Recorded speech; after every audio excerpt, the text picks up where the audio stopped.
Welcome back, YouTube. Today we're going to be talking about Dogecoin and these crazy numbers that it's been putting up over the last few days. As a matter of fact, in the last 24 hours, Dogecoin has put up an incredible $1.1 billion in total volume.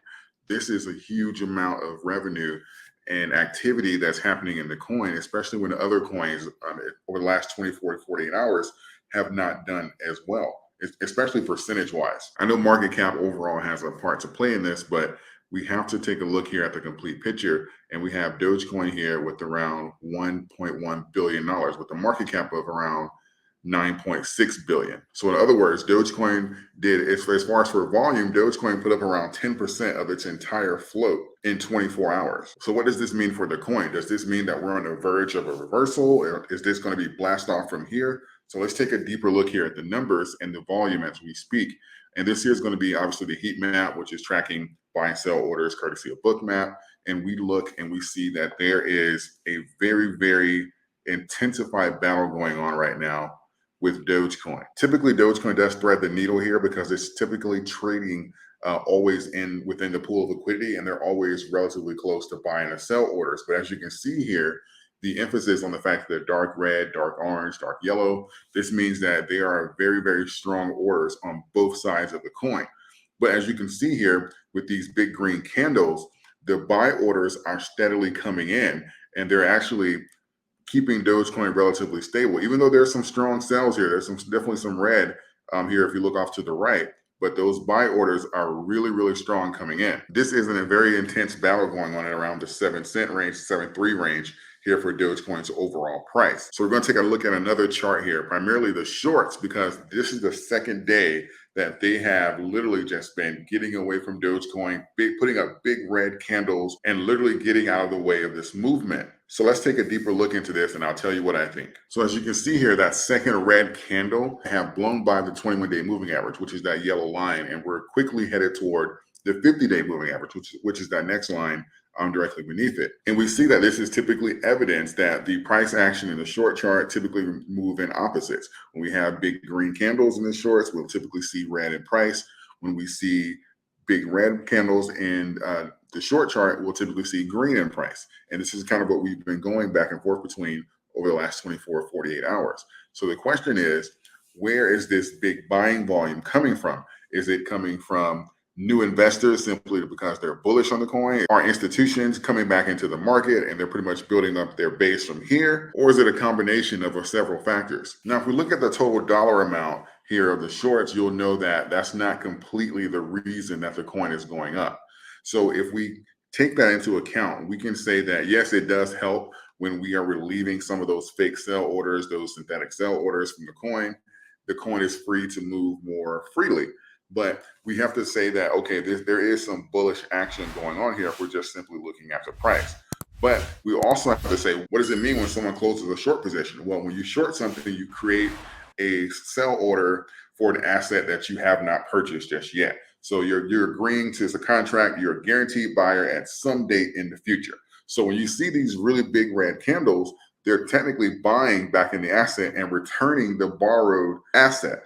Right? So these big red candles, basically you can look at them as the opposite of what they are. They're buys. So if you look at the short chart, you see big green candles, then you say, why? Okay, the short is green. Why is the stock going down? Those are the fake sell orders. You see big red, that means that, okay, well, they're closing out these positions here and you'll see those big buyers. That's why, even if you look at the pools of liquidity, even though we're technically trading literally just in the heat of the fire on both sides, you'll see these really, really big green orders coming in. Same thing as we looked at yesterday. So when you do have new money coming in, plus you have people closing out their positions, you can kind of get like a compound effect here as far as going on in price.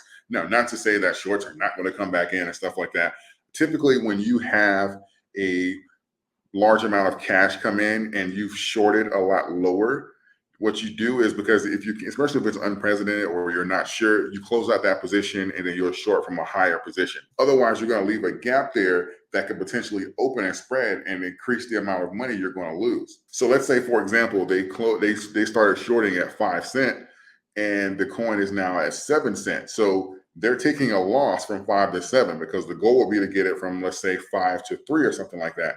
And if they have no idea why the coin is going up or can this go even higher. So instead of just saying, okay, well, we can just get it down later, they'll say, let's close out the position here, take our losses. That's what responsible shorters do.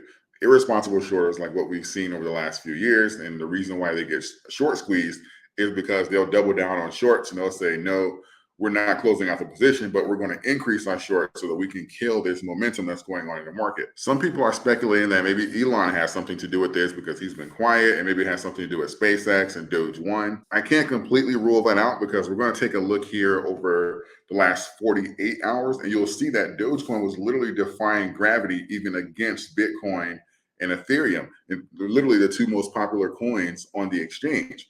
And when you say that, okay, maybe this is institutional money coming in, I have not seen evidence where institutions would come in and be strictly bullish on Dogecoin compared to the top two.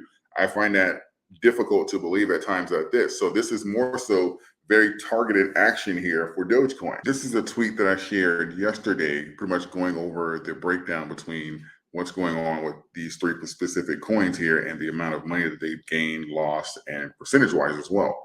And we'll see that Bitcoin had lost negative 2%. In 7 days, it was up only like 2.9%. Ethereum was down 3.2% for the day. In 7 days, it was up 7.3%. And then you have Dogecoin being up 8.8% for the day. In the last 7 days, it was up over 24%.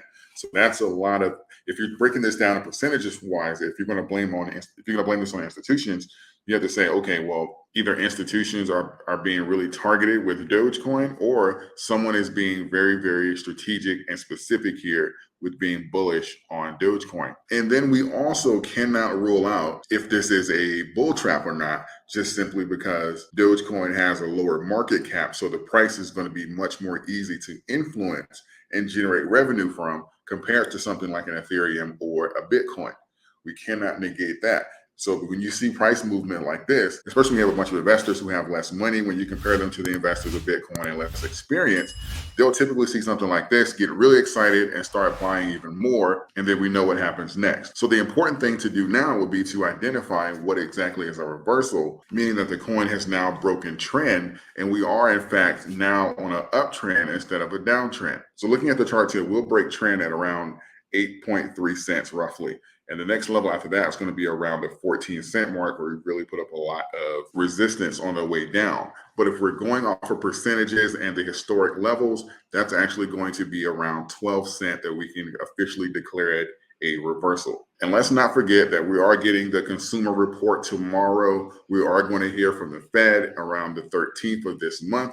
And Jerome Powell has already said that he plans to continue to do another 0.75 point basis hike, and we have no idea how this is going to play over in the overall market. I will say this, that I do believe that all the prices that we're seeing now, whether that's Ethereum, Bitcoin, Dogecoin, I do believe these are all great entries, especially if you are long-term. I believe we won't see these prices again after the next bull cycle. And I also believe the most important thing for Dogecoin is going to be utility, followed by removing your coins from the exchanges. And if you want to get a ledger officially from the company, I do have a link in the description section so that you can order your ledger directly from the company, and you don't have to worry about your device coming with malware already installed on it or it being defective and you losing access to your crypto. I think that in times like this, especially when we're having big shakeups in the market, when it comes down to ownership of exchanges and stuff like that, I think this is going to become even more crucial as we're having a lot of turnover and developments. And I also want to say, if you're looking for some free cash, Moomoo is giving away 10 stocks just for signing up and depositing any amount. And you can get up to $2,500 in value in those stocks. And it's absolutely free when you sign up and open an account. In closing, just make sure that you are running your plan. If you are long, then yes, these are all great entries. If you are short, then you shouldn't be paying attention to this and not buying green candles, in my opinion. But never forget the macros, and know that we have two very important dates, tomorrow and the 13th of this month, that we need to pay really close attention to. I hope this video finds you well. Like the video if it provided you with any value. Subscribe to the channel if you want to hear more from me. I appreciate all of you. Thank you. And until next time.